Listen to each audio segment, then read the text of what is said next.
திருச்சிற்றம்பலம். நாம் இன்னைக்கு திருநீற்று பெருமையை மறுபடியும் இரண்டாவது பாகமாக தெரிஞ்சுக்க போகிறோம். நம்ம தீராத நோய்கள் தீர உதவும் திருநீற்று திருப்பதிகம். திரு ஆலவாய், அதாவது மதுரை தலத்தில் பாடியிருக்காரு நம்ம ஞானசம்பந்தர். மதுரைக்கு திருஞான சம்பந்தர் போயிருக்கும்போது அந்த கூன் பாண்டியனுக்கு உடல்நிலை சரியில்லாமல் ஒரு பக்கவாதம் வந்துடும். அந்த சமணர்கள் எவ்வளவோ சரி பண்ணுவாங்க, ஒன்றுமே பண்ண முடியாது. மங்கையர்க்கரசி மேலே, அதாவது கூன் பாண்டியனுடைய மனைவி மேலே ரொம்ப அன்பு அவருக்கு. நம்ம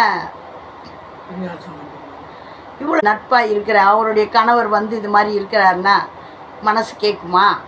அப்போ அந்த கூன் பாண்டியனுடைய பக்கவாதத்தை தீர்க்கணும்னு சொல்லிட்டு ஞானசம்பந்தர் கூப்பிடுவாங்க. அப்போ ஞானசம்பந்தர் நான் தீர்க்கிறேன் அப்படின்னு சொல்லிட்டு ஒரு போய் நின்ன போது அப்போ சொல்லுவாங்க, அதெல்லாம் முடியாது, நாங்கள் தான் தீர்ப்போம் அப்படின்ட்டு சமணர்கள் வருவாங்க. ஞானசம்பந்தர் உங்களை சரி பண்ணக்கூடாது, நாங்களே சரி பண்ணுறோம் அப்படின்ட்டு. ஏன்னா சமணர்களை தான்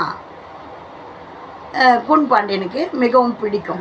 ஆகையினால அவர் யார்கிட்டையும் வைத்தியம் பண்ணிக்க மாட்டார்.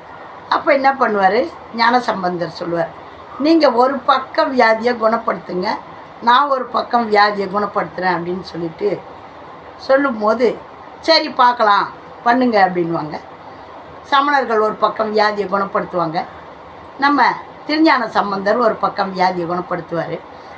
அப்போ படிக்கப்பட்ட பதிகம்தான் மந்திரமாவது நீர். போன வாரம் முதல் பாடலை ஒரு பதிகத்தை பார்த்தோம். இப்போ இரண்டாவது பதிகத்தை பார்க்க போகிறோம். இந்த திருநீற்றின் பெருமையை தெரிஞ்சுக்குங்க. தினந்தோறும் சிவபெருமானுடைய பேரை சொல்லி ஓம் நமச்சிவாயம்னு சொல்லி திருநீரை அள்ளி பூசிக்குங்க. திருச்சிற்றம்பலம். இப்போ திருநீற்று மகிமையை பாடுவோம்.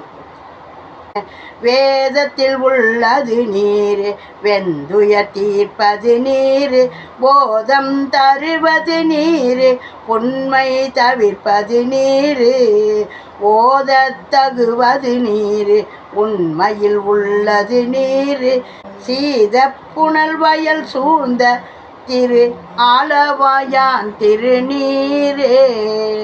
இந்த ஆலவாய் அழகனுடைய திருநீற்றை அனைவரும் அணிந்து இறைவனுடைய திருவருளை பெறுங்க.